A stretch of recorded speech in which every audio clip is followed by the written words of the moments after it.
یہ جو فیصلہ ہوا تھا 1980s میں فارسی کی جگہ عربی نے لی، کیا اس کا ادب پہ بھی اثر پڑا؟ شاعر اور محبت، بطور شاعر کیا محبت کرنا لازم ہے؟ انسان کوئی بھی کام کرتا ہے تو اس کے لیے نہ کسی بندے سے وہ انسپائر ہوتا ہے۔ آپ شاعری کی طرف آئے تو کس بندے سے انسپائر تھے آپ؟ جب والدین کو پتہ چلا کہ بیٹا شاعر بن گیا، کیا ریئیکشن تھا؟ شاعری نے ذاتی زندگی پر کتنا اثر ڈالا؟ بچپن میں وسیلہ تھا، اچھے اوصاف ذرا کم پنپ رہے تھے کہ بعض اوقات شعر پورا ہونے سے پہلے ہی شور مچا دیتا ہوں، سیٹیاں، ہلڑ بازی یا بہت زیادہ چیخنا چلانا، شور کرنا، یہ مشاعرے کی تہذیب کے ساتھ لگا نہیں کھاتی۔ یہ چیز چارج لینے کے لیے گیا، یہ جگہ جو ہے دشمن کا کینٹ ہے۔ پھر انہوں نے کہا کہ دیکھیے ایک چھت چمکتی ہوئی آپ کو نظر آ رہی، جی آ رہی، تو کہنے لگے اس پہ گولا نہیں گرنا چاہیے کہ یہ مندر ہے۔ میں ذاتی طور پر کارگل شہر کے کافی قریب تھا اور جنگ تو بہت ہولناک تھی۔ وہ جو ہمارا دشمن ہے اس کی طرف سے بھی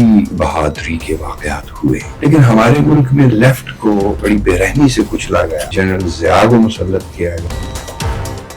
بسم اللہ الرحمن الرحیم، welcome to Bukhari podcast. آج ہمارے ساتھ بہت ہی پیاری علمی اور ادبی شخصیت موجود ہیں۔ ہمارے ساتھ موجود ہیں میجر ریٹائرڈ شہزاد نیّر صاحب۔ سر السلام علیکم۔ وعلیکم السلام۔ سر کیسے ہیں آپ؟ خیریت سے؟ میں بالکل ٹھیک ٹھاک۔ ماشاء اللہ۔ ہم اپنی پوڈ کاسٹ کا آغاز اس بات سے کرتے ہیں کہ انسان کی جو زندگی ہے اس کا سب سے یادگار لمحہ اس کا بچپن ہوتا ہے۔ آپ کا بچپن کیسا تھا اور کہاں سے آپ بلانگ کرتے ہیں؟ یہ بات درست ہے کہ بچپن میں انسانی ذہن پر اور شخصیت پر جو اثرات مرتب ہو جاتے ہیں وہ زندگی بھر اس کے ساتھ رہتے ہیں۔ میرا بچپن گاؤں میں گزرا۔ میرا گاؤں ضلع گوجرانوالہ کا ہے اور اس کا نام ہے گوندلاں۔ شہر کے قریب ہے لیکن پھر بھی اس کی بود و باش گاؤں والی رہی۔ وہیں کے اسکول سے میں نے میٹرک کیا۔ میٹرک میں بہت اچھے نمبر آ گئے تو یہاں لاہور میں ایف سی کالج میں داخلہ لے لیا، ایف ایس سی کی، اور ساتھ ہی میں آرمی میں چلا گیا۔ بچپن کی یادوں میں کھیتوں میں سے گزر کے اسکول جانا، بہت وسیع و عریض، صاف ستھرا، ہرا بھرا اسکول، اور دوست احباب، خاص طور پہ موسموں سے شناسائی ہوئی، فصلوں سے شناسائی ہوئی اسی دور میں۔ آلو کس موسم میں کاشت ہوتے ہیں اور کس موسم میں برداشت ہوتے ہیں، چاول، گندم، گنا۔ تو فطرت کی آغوش میں اور فطرت کی گود میں یوں سمجھ لیجیے کہ بچپن گزرا۔ اب بھی کبھی جب آپ گاؤں جاتے ہیں تو کیا وہ یادیں تازہ ہو جاتی ہیں؟ کیا جی، ویسا ہی ماحول ہے گاؤں کا؟ تبدیلی آئی ہے۔ گاؤں کے وہ کھیت جن کا میں ذکر کر رہا ہوں ان میں سے آدھے کے قریب جو ہیں وہ رہائشی کالونیاں کھا گئی ہیں۔ جو گورنمنٹ کا میڈیکل کالج ہے، گوجرانوالہ میڈیکل کالج، وہ ہمارے گاؤں کے بالکل قریب بنا ہے، بہت ساری زمین اس میں آ گئی ہے۔ اس کے باوجود جب میں گاؤں جاتا ہوں تو خاص طور پر مسواک کرتا کرتا کھیتوں میں نکل جاتا ہوں، جہاں بھی وہ میسر آئیں، وہ کچھ وقت ضرور گزارتا ہوں۔ تعلیم کے میدان میں جیسے آپ نے بتایا، تو آپ کا جو بچپنا تھا یا تعلیمی شروعات تھی، ابتدائی تعلیم، وہ گاؤں سے تھی۔ اس کے بعد آپ ایف سی آئے، اس کے بعد کوئی تعلیم جاری رکھی یا سروس میں چلے گئے تھے آپ؟ جی، جب میں نے ایف ایس سی کے بعد سروس جوائن کی تو ہمارا پاکستان ملٹری اکیڈمی کاکول میں گریجویشن ہوتی ہے۔ ہر کوئی جو وہاں پہ جی آفیسر بننے کی ٹریننگ کرتا ہے اس کی گریجویشن ہوتی ہے، تو اسی طریقے سے میں نے گریجویشن کی۔ اچھا۔ اس کے چند سال بعد میں نے اپنے شوق سے اور اپنے خرچ پر ایم اے اردو کیا۔ اس کے 2-3 سال بعد میں نے میری لاہور میں پوسٹنگ ہوئی، میں کور ہیڈ کوارٹرز میں تھا۔ اس وقت پھر میں نے پنجاب یونیورسٹی میں داخلہ لے لیا، وہ بھی اپنے طور پر شام کی کلاسز میں ریگولر اسٹوڈنٹ کے طور پر۔ ٹھیک ہے۔ اور میں نے M S C mass communication کیا۔ اچھا۔ پھر میں نے ایم فل ماس کمیونیکیشن کیا، اور یہ سارے کا سارا اپنے طور پہ۔ فارسی ادب سے بھی لگاؤ رہا ہے؟ جی، فارسی زبان سے میری شناسائی اور میری محبت تو اسکول کے زمانے سے ہے۔ جی۔ میرا اسکول کا زمانہ وہ تھا جب ضیاء الحق کا دور تھا، اور 80 کی دہائی کے وسط میں تقریباً اسکولوں سے فارسی کو ختم کر کے عربی رائج کی گئی۔ میری بڑی بہن فارسی پڑھتی تھی، جب تک میرا چھٹی میں پہنچنے کا ٹائم آیا تو اس وقت تک عربی آ چکی تھی۔ تو مجھے وہ جو بہن سبق یاد کرتی تھی اور اشعار پڑھتی تھی، جب وہ فارسی پڑھتی تھی تو میرے ذہن میں یہ بات ہمیشہ کے لیے بیٹھ گئی کہ میں نے فارسی ضرور سیکھنی ہے. مجھے عربی سے بھی اچھی شد بدھ ہے، میں بول لیتا ہوں، پڑھ لیتا ہوں، سمجھ لیتا ہوں، لیکن فارسی کے ساتھ جو میرا لگاؤ ہے وہ یا اس میں جو میری دسترس ہے وہ عربی کی نسبت کہیں زیادہ ہے. اور اس کو میں نے ایک تو اپنے شوق سے خود پڑھتا رہا. جی جی. پھر میری کوئٹہ میں پوسٹنگ تھی تو وہاں خانہ فرہنگ جمہوری اسلامی ایران کے دفتر سے میں نے جو ان کا فارسی سیکھنے کا پروگرام تھا اس کے 3 کورسز کیے. اس سے بہت مجھے اچھا لگا. پھر نمل یونیورسٹی اسلام آباد میں 1 سال کا فارسی ڈپلوما ہوتا ہے. اچھا. وہ میں نے کیا اور میری 3rd پوزیشن آئی اس میں. تو یوں سمجھ لیجئے کہ فارسی ادب کے ساتھ اور فارسی شاعری کے ساتھ خاص طور پہ محبت اور انسیت کا تو شروع سے ہی سلسلہ چلتا رہا. اور جہاں موقع ملا میں نے فارسی زبان و ادب میں استعداد پیدا کرنے کی کوشش کی. حضرت انور مسعود کے ساتھ جب کہیں باہر کے ملک میں یا یہاں پاکستان میں ملاقات ہوتی ہے یا ہم ساتھ ہوتے ہیں تو ہماری کوشش ہوتی ہے ہم فارسی میں گفتگو کریں. ماشاءاللہ. اسی طرح ابھی 2-4 دن پہلے میں یوم اقبال پر پاکستان ٹیلی ویژن کے پروگرام میں مدعو تھا تو وہاں میرے ساتھ جو مہمان تھے وہ معین نظامی صاحب تھے. جی جی. معین نظامی صاحب تو فارسی ادب کا ایک بہت بڑا نام ہے اور ان کی بہت نظر ہے. جی جی. بہت دستگاہ ہے ان کے ساتھ بھی بہت اچھا وقت گزرتا ہے. متاسفانہ فارسی کا ذوق اور فارسی کی جو لگن ہے وہ کم ہوتی جاتی ہے. اسے کم ہونا نہیں چاہیے. یہ جو فیصلہ ہوا تھا 1980s میں کہ فارسی کی جگہ عربی نے لی، کیا اس کا ادب پہ بھی اثر پڑا؟ ضرور پڑا. ادب پہ پڑا، زبان پہ پڑا. فیصلے کے جو محرکات تھے وہ تو سیاسی تھے. سعودی عرب کا اثر و رسوخ بڑھ رہا تھا اور باوجود سعودی عرب چاہتا تھا کہ ایرانی ثقافت اور ایرانی زبان ادب اس کے اثرات اس خطے میں کم ہوں.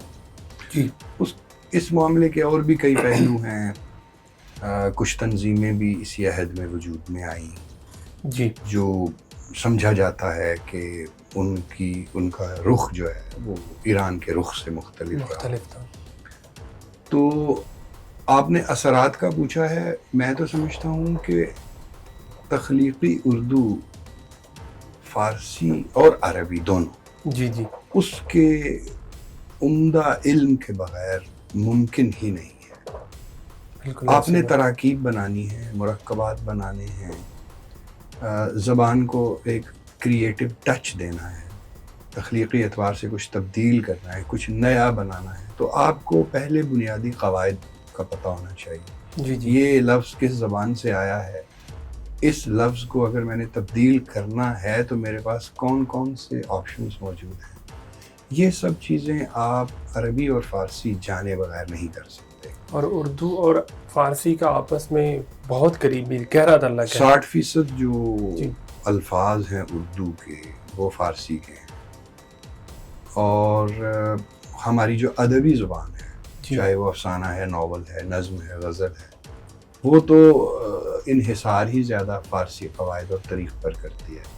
جب فارسی اسکول سے نکل گئی یا فارسی دان اور فارسی بان لوگ کم ہو گئے تو اس سے فرق یہ پڑا کہ زبان جو ہے اس کی تخلیقیت میں کمی آ گئی، کیونکہ لوگوں کی زبان اتنی معیاری، اتنی عمدہ، اتنی دل کو چھونے والی نہیں رہی. اور متاسفانہ ہی یہ بات کروں گا کہ پھر اس خلا کو انگریزی نے پورا کیا. ٹھیک ہے.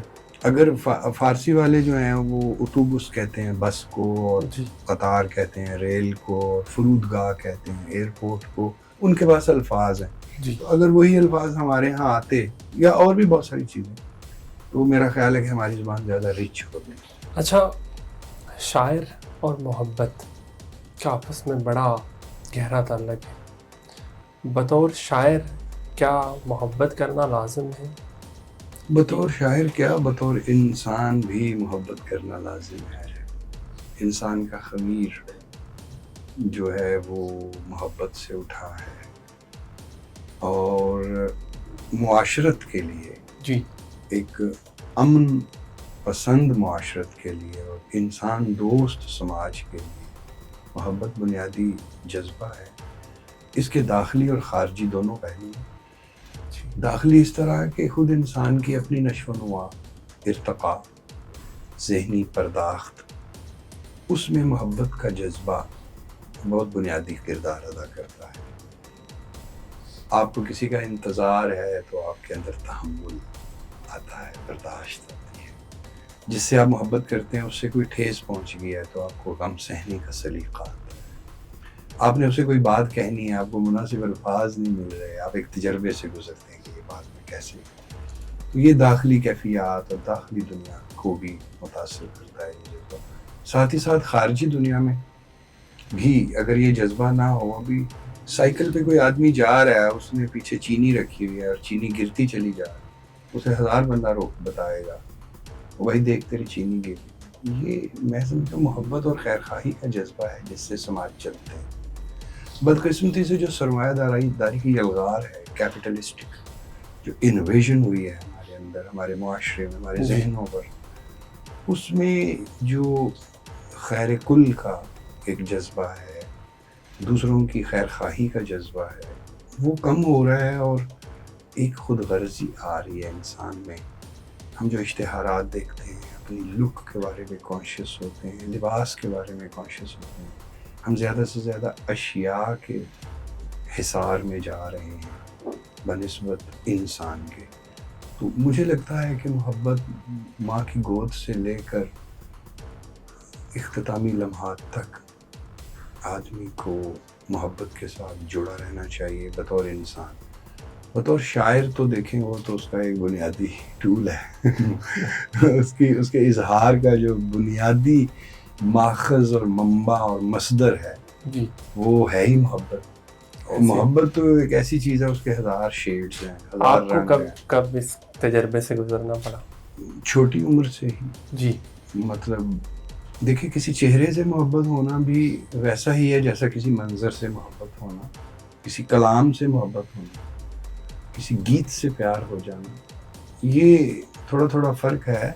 مجھے بھی انہی لمحوں میں جب اسکول میں پڑھتے تھے تو شروع میں اس تجربے سے گزرنا پڑا۔ وہ بھی میری ہی ہم عمر تھی، اسی طرح اسکول جاتی تھی، لیکن وہ اتنا دور سے یہ جذبوں کی پرداخت اور جذبوں کی ایک وہ ہوتی رہی کہ اسے بتا تک نہیں سکے۔ اچھا، اس کے بعد جو شادی ہے اس میں آپ کی مرضی زیادہ شامل تھی یا گھر والوں کی؟ گھر والوں کی مرضی۔ تو شادی کرنے کے بعد اب محبت ہوئی، ان کا جو شادی کی ہے وہاں پہ ایک بہت آئیڈیل سچویشن ہوتی ہے کہ آدمی محبت یوں کہہ لیجئے کہ جس سے پیار کرتا ہو اسی کے ساتھ بھی رہتا ہو یا اسی کے ساتھ دن رات گزارتا ہو، یہ ایک بڑی آئیڈیل سچویشن ہوتی ہے۔ میں سمجھتا ہوں کہ ایک وقت آتا ہے انسان کی زندگی میں کہ محبت جو ہے وہ قربانی میں ڈھل جاتی ہے، ایثار میں ڈھل جاتی ہے، خود اپنے جذبے یا خود اپنی جو بھاونائیں ہیں وہ کہیں پیچھے رہ جاتی ہیں اور خاندان، بچے یا پھر زندگی کے کچھ ٹارگٹس وہ آگے آ جاتے ہیں، تو یہ وقت آ گیا۔ اچھا، انسان کوئی بھی کام کرتا ہے تو اس کے لیے نہ کسی بندے سے وہ انسپائر ہوتا ہے یا کسی کے نہ بندے کو وہ آئیڈیالائز کرتا ہے۔ آپ شاعری کی طرف آئے تو کس بندے سے انسپائر تھے آپ؟ امرتا پریتم سے۔ اچھا، اگر میں کوئی ایک نام لوں کہ جس نے میری میٹرک کے دنوں میں 9th 10th میں مجھے ہلا کے رکھ دیا، جی جھنجھوڑ کے رکھ دیا۔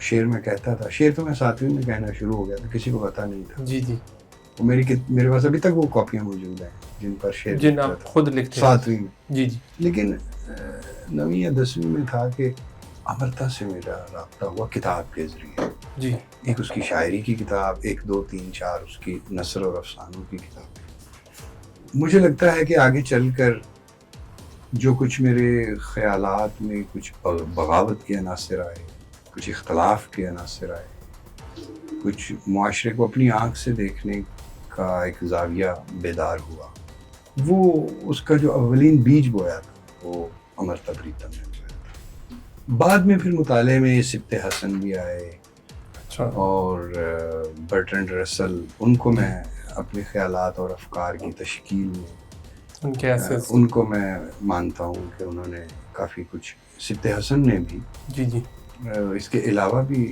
چند نام ہیں، مثال کے طور پر علی عباس جلال پوری، جی جی انہوں نے، ان کی میں نے کافی کتابیں جب پڑھی، لیکن یہ تھوڑا بعد کا زمانہ ہے۔ جی جی شروع میں جو مختلف سوچنا مجھے سکھایا وہ امرتا نے سکھایا، اور ساحر لدھیانوی کی شاعری نے سکھایا۔ عقائد وہم ہے، مذہب خیال خام ہے صافی، جی جی ازل سے ذہن انسان بستہ اوہام ہے صافی، کیا یہ بات، ساحر کا شعر ہے۔ کیا بات۔ جب والدین کو پتہ چلا کہ بیٹا شاعر بن گیا ہے تو یہاں پہ تو یہ ہوتا ہے کہ بیٹا کس کم لگ گیا ہے، تو کیا ریئیکشن تھا؟ اچھا، یہ بھی ایک عجیب واقعہ ہوا، میں نے شاید میں 9th میں تھا میرے خیال میں، جی جی تو اس وقت جمعے کی چھٹی ہوتی تھی تو اخباروں کا جمعہ میگزین شائع ہوتا تھا، تو میں نے چٹھی میں ڈال کے اپنی ایک غزل تو نوئے وقت میں بھیج دی لاہور، یعنی اب ایک گاؤں میں بیٹھا ہوا ایک بچہ ہے اور اسے کہیں دور دراز بھی یہ یقین نہیں ہے کہ یہ غزل چھپ جائے گی، اور ہمارے گھر میں نوئے وقت اخبار آتا تھا۔ اب بہت ہی بے یقینی کے عالم میں جب اخبار والا اخبار پھینک کے گیا جمعے والے دن، تو میں اس کا میگزین دیکھنا شروع ہو گیا۔ وہاں ایک صفحہ ہوتا تھا ادب کا جس میں سب سے لیفٹ سائڈ پہ اوپر تلے غزلیں چھپتی تھی، ابھی تک وہ کٹنگ میرے پاس محفوظ ہے۔ وہ میری غزل چھپی ہوئی تھی، وہ جس دن کا مجھ سے جدا ہو گیا ہے، دریچہ مصیبت کا واہ ہو گیا ہے، کیا بات ہے۔ جو نخوت سے میری گلی میں وہ آیا تو زخموں کا جنگل ہرا ہو گیا ہے۔ تو وہ غزل چھپی ہوئی، تو میری ایک چھوٹی بہن ہے مجھ سے فوراً چھوٹی، جی اس کو میں نے جلدی سے بلایا کہ یہ دیکھو میری غزل چھپی، کہتی نہیں پہلے تھوڑی غزل کیویں وہ چھپ سکتی، میں نے کہا میری غزل، یقین ہی نہیں ہوا۔ پھر میں اندر گیا، نوٹ بک لایا جس پہ لکھی ہوئی تھی وہ غزل، جی جی تو وہ نوٹ بک اس کے سامنے رکھی، اچھا میں نے کہا اخبار تو ابھی آیا ہے، جی جی تو وہ پھر مان گئی۔ اس طریقے سے انہیں پتہ چلا، لیکن کوئی ریئیکشن اچھا نہیں تھا، اچھا۔ کہنے لگے پہلے اپنی پڑھائی پر توجہ کرو، اس طرح۔ شاعری نے ذاتی زندگی پر کتنا اثر ڈالا، وہ مثبت تھا یا منفی؟ مجھے تعمیری شاعری نے کیا، اور یہ سچ بات ہے۔ مجھے یاد آتا ہے کہ بچپن میں غوثیلا تھا، ضدی بھی تھا، آگے چل کر بھی کچھ شاید جس گاؤں میں میں پلا بڑھا وہاں کا ایک ماحول ایسا تھا کہ مجھ میں اچھے اوصاف ذرا کم پنپ رہے تھے۔ جب میں ادب سے جڑ گیا، شاعری سے جڑا، تو مجھے احساس ہوا کہ جیسے آپ کا نقطۂ نظر آپ کو درست لگتا ہے، ویسے کسی دوسرے کو اس کا نقطۂ نظر درست لگتا ہے۔ میں ایک بے لچک رویہ رکھتا تھا، فلیکسیبل نہیں تھا شروع میں۔ جو چیزیں کھلتی گئیں اور شاعری نے میری تہذیب کی، شخص کے طور پہ، فرد کے طور پہ، شاید میں معاشرے کا بہتر فرد بنا، اور یہ بہت مثبت اثر ہے۔ ایک منفی اثر بھی ہوا، جی وہ یہ ہے کہ انسان تھوڑا سا آئیڈیلسٹ ہو جاتا ہے، عینیت پسند ہو جاتا ہے، اور حقیقت پسند اتنا نہیں رہتا۔ ہمارا معاشرہ ایسا ہے کہ یہاں سب کچھ آئیڈیل نہیں ہے، کسی بھی معاشرے میں شاید سب کچھ آئیڈیل نہ ہو، لیکن شاعر جو ہے وہ تھوڑا سا اپنی خیال کی دنیا، اپنی جمالیات کی دنیا میں رہتا ہے، تو وہ اتنا چالاک اور اتنا تیز اور اتنا حقیقت پسند شاید نہیں ہو پاتا جتنا دوسرے لوگ ہو جاتے ہیں۔ اور اب تک بھی ایسے ہی ہے، میرے اپنے رشتہ دار جو میرے ایج فیلو کزنز ہیں، وہ یہ کہتے ہیں کہ انہاں تے کتابی گل ہی کرنی ہے، کوئی کتابوں میں رہتے ہیں تو کتابوں جیسی باتیں کرتے ہیں، اصل دنیا کی حقیقی باتیں کچھ اور ہیں۔ تو یہ بھی ایک اثر ہوا۔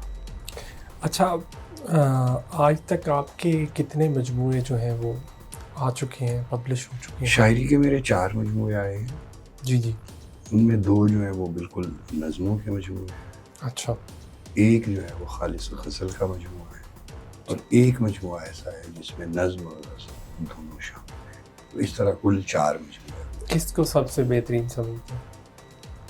اپنے طور پہ تو یہی کوشش کرتا ہے انسان کہ بہتر سے بہتر کام کرے. غزلوں میں میری کتاب ہے خوابشار، میرے دل کے بہت قریب ہے. اور نظموں میں میری جو دوسری کتاب گرا کھلنے تک، جی اس میں مجھے لگتا ہے کہ میں حیات و کائنات کے کچھ فلسفیانہ معاملات پر بات کر سکا ہوں. مشاعرے میں جانے کا کتنا معاوضہ وصول کرتے ہیں آپ؟ یہ انحصار ہے اس کا کہ مشاعرہ کون کروا رہا ہے، کس سٹیج کا ہے، کتنی دور جانا ہے. اور بعض تو مشاعرے ایسے ہیں جو کوئی ادبی تنظیم کرواتی ہے، اس میں کچھ بھی نہیں دیتا. مجھے پتہ ہے کہ ان کو نہ کوئی گورنمنٹ سپورٹ ہے، نہ ہی کوئی اسپانسرشپ ہے. ہاں، اگر کوئی ادارہ کوئی مشاعرہ کرا رہا ہے، گورنمنٹ کوئی مشاعرہ کروا رہی ہے، تو اس میں بھی عام طور پہ ان لوگوں کو پتہ ہوتا ہے کہ معاوضے کی سینیورٹی جونیورٹی کے اعتبار سے پھر وہ بجٹ اس میں کوئی طے شدہ نہیں ہوتا. مطلب کسی مشاعرے میں آپ کو 80,000 بھی مل جائے گا، اور اگلے ہی دن کسی اور جگہ کوئی مشاعرہ ہے جہاں آپ کو 30,000 مل جائے گا. ٹھیک ہے. تو میرے نزدیک یہ بات کبھی بھی اہم نہیں رہی. جیسے آپ نے تنظیم کی بات کی، اسی طرح آج کل سوشل میڈیا پہ شاعری ہو رہی ہے، اس کو کس نظر سے دیکھتے ہیں؟ سوشل میڈیا پر بہت اچھی شاعری بھی پڑھنے کو ملتی ہے. افضل خان اور شاہد ذکی کی غزلیں بھی سوشل میڈیا پہ ہوتی ہیں. گلناز کوثر اور علی محمد فرشی کی نظمیں بھی سوشل میڈیا پہ ہوتی ہیں. لیکن زیادہ جو شاعری سوشل میڈیا پر دکھائی دیتی ہے وہ کوئی بہت معیاری نہیں ہے. اچھی شاعری بھی موجود ہے، لیکن غیر معیاری، عامیانہ، سوقیانہ اور سطحی شاعری زیادہ ہے. مشاعروں میں زیادہ تر آج کل سیٹیاں اور ہلڑ بازی نظر آتی ہے، اس کے بارے میں کیا رائے ہے آپ کی؟ میں اسے مناسب نہیں سمجھتا. یہ مشاعرے کی تہذیب کے ساتھ لگا نہیں کھاتی یہ چیز. سیٹیاں، ہلڑ بازی یا بہت زیادہ چیخنا چلانا، شور کرنا، میں دیکھتا ہوں کہ بعض اوقات شعر پورا ہونے سے پہلے ہی شور مچا دیتے ہیں. بھائی شعر آپ سنیں سمجھیں، بعد میں اگر داد دینی ہے تو اس کا ایک طریقہ، سلیقہ اور تہذیبی و ثقافتی انداز موجود ہے پہلے سے. میں یہ کہوں گا کہ ہمارے جو آج کل 2-3 شعراء بہت مقبول ہمیں نظر آ رہے ہیں، مشاعرے کی روایت کو یہ والا نقصان ان کی وجہ سے پہنچا ہے. اب شاعر کے ہاتھ میں ہوتا ہے مجموع. اگر آپ اسے سبحان اللہ، واہ واہ، کیا کہنے، اس طرف لگا دیں گے تو وہ یہ کہتا رہے گا. اور اگر آپ سیٹیوں پہ لگا دیں گے یا ہلڑ بازی جیسے آپ نے لفظ استعمال کیا تو وہ اس طرف لگ جائے گا. میرا خیال ہے تعلیمی اداروں میں جو مشاعرے ہوتے ہیں وہاں منتظمین کو یہ خیال کرنا چاہیے کہ بہت زیادہ شور جس میں سیٹیاں اور ہلڑ بازی شامل ہو وہ داد نہیں ہوتی، وہ بے داد ہوتی ہے. تہذیب حافظ صاحب اور علی زریون صاحب نے آج کل کے زمانے میں نوجوانوں کو شاعری کے قریب لے کے آئے. تو جیسے ابھی ہم پچھلی بار ڈسکس کر رہے تھے ہلڑ بازی کے حوالے سے یا سیٹیوں کے حوالے سے، تو آپ اس چیز کو ان کے ساتھ کیسے کوریلیٹ کرتے ہیں یا سمجھتے ہیں کہ وہ نوجوانوں کو شاعری کے قریب لانے میں کامیاب ہوئے ہیں؟ کیا آپ یہ کہہ سکتے ہیں کہ چاہت فتح علی خان جو ہے وہ نوجوانوں کو موسیقی کے قریب لائے؟ نہیں، ایسا نہیں کہہ سکتے ہم. یہ بات ہے کہ ان کی شاعری میں کچھ ایسے عناصر ہیں جو نوجوان کو خاص طور پہ بہت اٹریکٹ کرتے ہیں. یہاں فنکار کی ذمہ داری ہوتی ہے. فنکار کی ذمہ داری یہ ہے کہ وہ ساتھ ہی ساتھ لوگوں کے ذوق کی تربیت بھی کرے. ایک مثال ہے، ایک مصور ہے، تو اگر اس نے سب سے زیادہ توجہ اپنی طرف کھینچنی ہے تو وہ ایک ایسی تصویر بنا کر لگا دے کسی جگہ جہاں جس میں یوں سمجھ لیجئے کہ اعضاء کو بہت ابھار کے پیش کیا گیا، یا اس میں اٹریکشن پیدا کرنے کی خاطر وہ مقبول عام جذبات کا فائدہ اٹھائے اور اپنی شاعری کو، اپنی تخلیق کو اس نہج پہ استوار کرے. اس کی نہ کوئی حد نہیں ہے. جی، اگر تنزل کرتے چلے جائیں آرٹ کے پیمانے مجروح ہوں گے فکر جو ہے وہ بجائے رفت پذیر ہونے کے وہ تنزل کا شکار ہو جائے گی، اور شاعری جو کہ تازہ جہانوں کی معمار ہوتی ہے بقول اقبال، وہ اپنے منصب سے ہٹ جائے گی۔ یہ وہ منصب ہے شاعری کا جو صدیوں سے شاعری کے پاس رہا ہے۔ کیا منصب؟ وہ رویے کی تہذیب کرتی ہے، وہ زبان کو سنوارتی ہے، وہ انسانوں میں شائستگی، نرمی، تفہیم پیدا کرتی ہے، وہ انسانی جذبوں کے شائستہ اظہار کا ذریعہ ہوتی ہے، حتیٰ کہ وہ اہل حکم کے خلاف مؤثر احتجاج کا وسیلہ ہوتی ہے۔ اچھا، یہ سب وہ مناصب ہیں جو شاعری کو صدیوں سے حاصل، اس دور میں وہ منصب جو ہے وہ چھن رہا ہے شاعری سے۔ شاعری کے حوالے سے آخری سوال کرتا ہوں، کیونکہ شاعری کے حوالے سے میرا خیال سے ہم 2 دن بھی باتیں کرتے ہیں، تو آپ کی اتنی پیاری باتیں آج کے دور میں کس کو سب سے زیادہ پسند کرتے ہیں بطور شاعر؟ جو سمجھ لیں کہ آج کے سرحد کے بے شک اس پار یا اس پار، ہاں کئی آج نام اب ہیں، کس کئی نام ہیں۔ جی ذوالفقار عادل ہے، جی افضل خان ہے، یہ سب وہ لوگ ہیں، اختر رضا سلیمی ہے، یہ وہ لوگ ہیں جو میرے ایج فیلوز ہیں، کچھ تھوڑا ادھر یا ادھر۔ اچھا، کراچی میں دیکھیں تو کاشف حسین غائر ہیں اور احمد جہانگیر ہیں، نام تو بہت ہیں جو بہت عمدہ کہہ رہے ہیں۔ سعید شارق ایک بہت اچھے مجھ سے جونیئر ہیں لیکن بہت پیارا کلام کہہ رہے ہیں، وہ راولپنڈی اسلام آباد میں ہوتے ہیں۔ ایک نام لینا اس لیے دشوار ہوتا ہے کہ سب کا سفر جاری ہے، سب کہہ رہے ہیں، کون جانے کہ کل کون کیا کہہ دے، اس لیے اب تک کا جیسے میں نے نام لیا اور بھی کئی نام ہوتے، ان کا جو کام اور کلام ہے وہ واقعی اب دیکھیے جو آپ نے مقبول نام لیے وہ اس لسٹ میں شامل نہیں ہے، تو اس کا مطلب یہ ہے کہ شاعری کی ایک طرف یہ والا ایک معیار بندی کا سلسلہ ہے، اور دوسری طرف وہ مقبولیت کا سلسلہ ہے۔ حالانکہ میری سوچی سمجھی رائے ہے کہ ان دونوں شعراء کے پاس، علی زریون اور تہذیب حافظ، ان کے پاس اچھا کلام بھی ہے، ٹھیک ہے، غزل اور نظم دونوں اصناف میں، لیکن شاید کچھ تقاضوں کے تحت وہ اس اچھے کلام کو لے کر آگے چلنے کی بجائے، اس راستے پر چلنے کی بجائے دوسرے راستے پہ چل پڑے، تو وہ ان کی اپنی مرضی ہے۔ پروفیشنل لائف کیسی تھی؟ کہاں سے سٹارٹ کیا؟ کوہاٹ میں میری پہلی پوسٹنگ ہوئی تھی جی، اس کے بعد پھر پورا پاکستان پھیرا، میں جنگ کے علاقوں میں بھی رہا، کارگل کی جنگ لڑی میں، اچھا، اس کے بعد میں لائن آف کنٹرول پر کوٹلی، آزاد کشمیر، تتوانی سیکٹر میں رہا، میں بلوچستان میں 5 سال رہا، ساؤتھ وزیرستان میں 2 سال رہا، بڑے بہت ایکٹیو پیریڈ تھا، بہت لڑائی جاری تھی وہاں۔ تو اسی طریقے سے کہہ لیجئے کہ زیادہ تر میرا ایکٹیو سروس میں وقت گزرا۔ ایکٹیو سروس میں کارگل میں کیسا تجربہ تھا؟ کیونکہ اس وقت تو جو شروعات تھی، اس وقت مورائل جو ہے وہ نیشن کا اور آرمی کا اور طرح تھا، اور اس کے بعد جو مورائل جو ہے وہ کافی گر گیا، بہت سارے ایسے ایونٹس ہو گئے کہ قوم بھی مایوس ہوئی، جوان بھی یقیناً مایوس ہوئے ہوں گے۔ وہ ایک اتنا بڑا واقعہ تھا، اتنا بڑا میں کہوں گا کہ ایک ہیپننگ تھی، بہت بڑا فینومینن تھا، اس پر اتنے تھوڑے وقت میں تو پوری گفتگو نہیں کی جا سکتی۔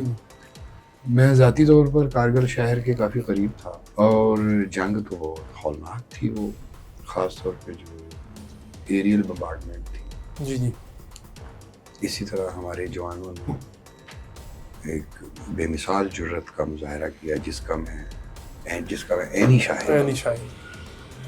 البتہ جو ہمارا دشمن ہے اس کی طرف سے بھی بہادری کے واقعات ہوئے، اور انہوں نے کئی جگہوں پر وہ چوکیاں جو ہم لے چکے تھے انہوں نے واپس بھی دے دی۔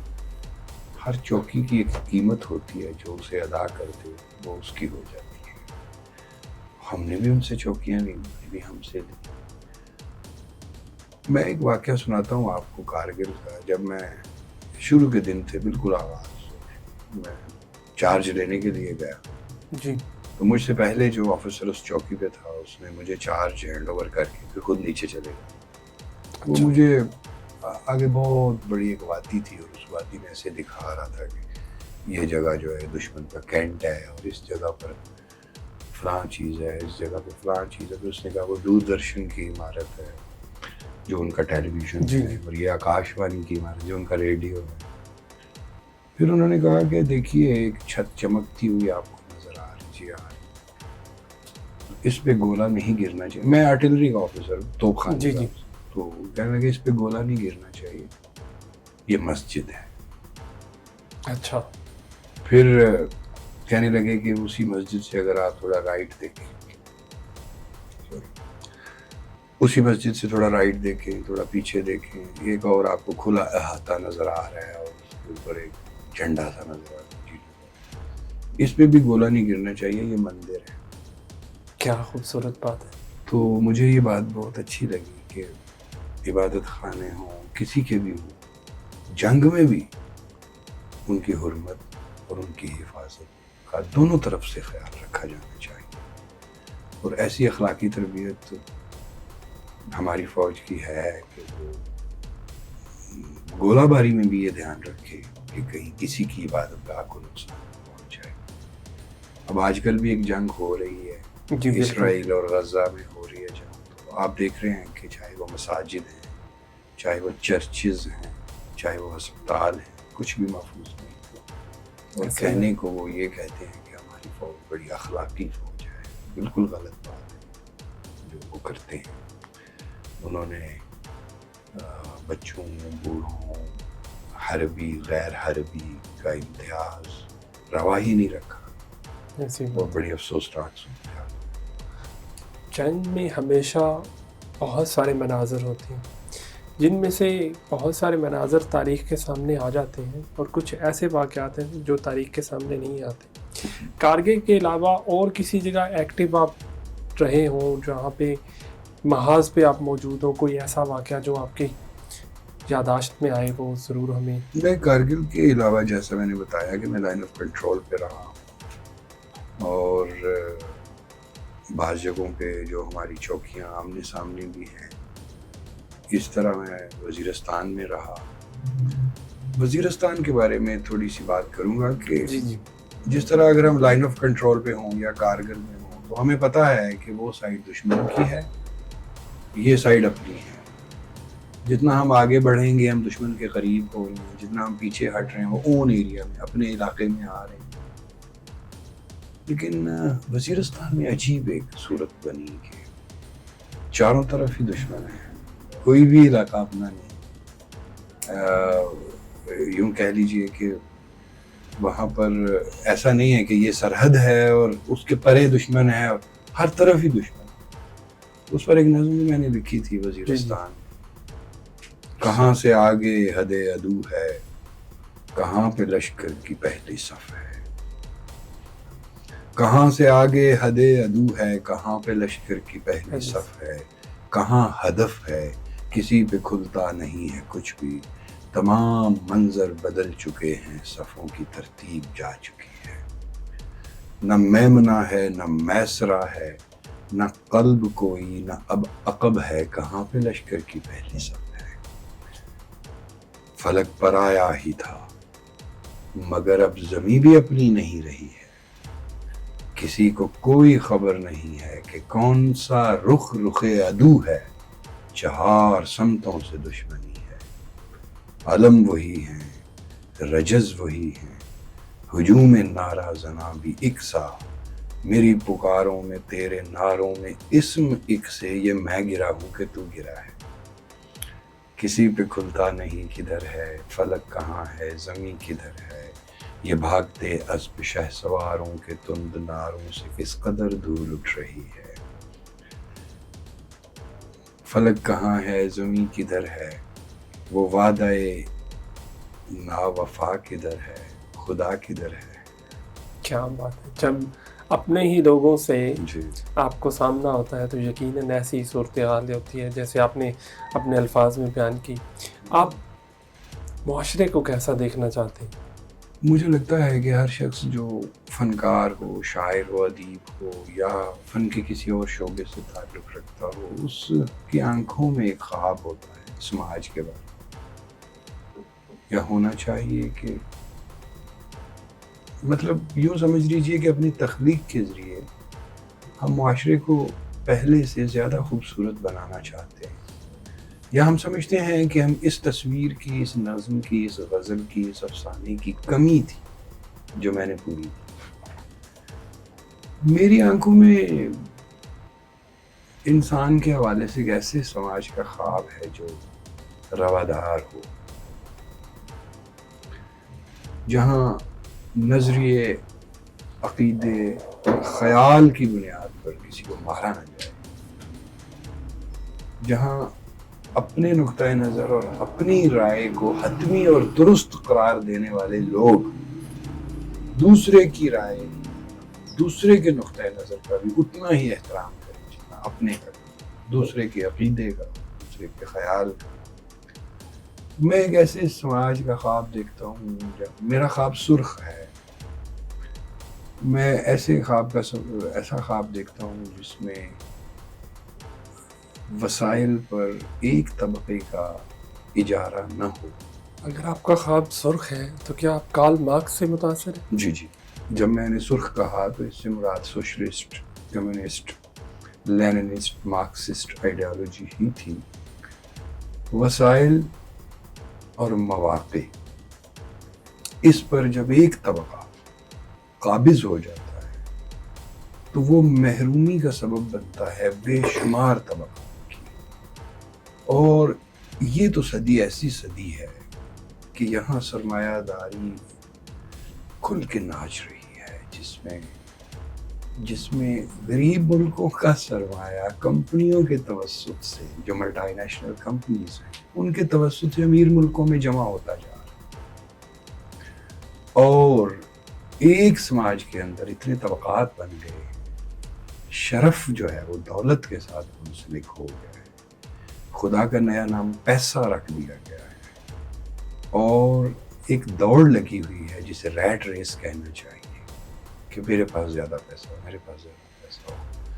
میں ایک ایسے سماج کا خواب دیکھتا ہوں جہاں مساوات ہو، جہاں مواقع اور وسائل پر سب کا یکساں حق ہو، جہاں اسکول میں سب کے بچے جائیں، جہاں ایسا نہ ہو کہ صبح کے وقت ایک بچہ کوڑے کے ڈھیر میں سے ہڈیاں تلاش کر رہا ہو اور اسی کی عمر کا دوسرا بچہ ایک مہنگی گاڑی میں بیٹھ کر اسکول جا رہا ہو.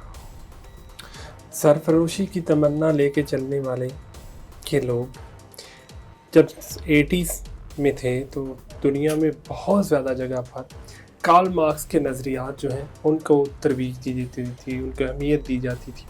آج یہ نظریات کیوں کمزور ہو گیا پوری دنیا میں؟ آپ کسی بھی جگہ دیکھ رہے ہیں، یہاں پاکستان میں بھی دیکھ لیں، جو پولیٹیکل پارٹیز ہیں وہ بھی کمزور ہیں. مثلا آپ ANP کی بات کر لیں، پیپلز پارٹی کی بات کر لیں، متحدہ قومی موومنٹ کی بات کر لیں، جو تقریباً اس کے قریب مانی جاتی ہیں، یا پھر آپ کانگریس کی بات کر لیں، آپ کسی اور جگہ پہ بات کر لیں، لوگ یہ کمزور ہو چکے ہیں. اس کی کیا وجہ ہے؟